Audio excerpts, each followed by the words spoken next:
Hello রান্না, hi sir. আমরা আজকে দেখব এক্সেলে র্যান্ডম মার্কশিট কিভাবে ক্রিয়েট করতে হয়। তো আমরা এখানে ছাত্রদের নাম, রোল নাম্বার এবং সাবজেক্টের নাম লিখেছি। ডান দিকে টোটাল মার্কস বের করবো আমরা, এবং ডিভিশনের সূত্র করা আছে, তো ডিভিশনটা অটোমেটিক বেরাবে। তো এখানে আমরা দেখব যে আমরা একটা একটা করে মার্কস না দিয়ে র্যান্ডম কিভাবে মার্কস দিতে পারি সবাইকে। তো সূত্রটা বলো তুমি একবার। হ্যাঁ, ফার্স্টে সমস্ত ঘরগুলো সিলেক্ট করতে হবে সাবজেক্টের, তারপর সমান সমান RAND random between BETWEEN brass bracket open, সব থেকে কম 30 এবং সব থেকে বেশি 99 ব্র্যাকেট ক্লোজ। মানে র্যান্ডমে আমাদেরকে সব থেকে কম মার্কস 30 বসবে এবং সব থেকে বেশি 99 দিবে। তারপর কন্ট্রোল ধরে এন্টার করলেই মার্কিং চলে আসবে।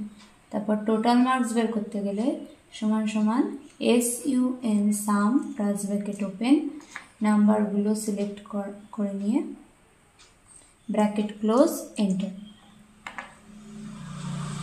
তারপর এখানে ডাবল ক্লিক করলে সমস্তগুলো বেরিয়ে যাবে। ওকে, টোটাল মার্কস বের হলো, সাথে ডান সাইডে ডিভিশনটা বেরিয়ে গেছে, কে কোন ডিভিশন পেয়েছে। Very good.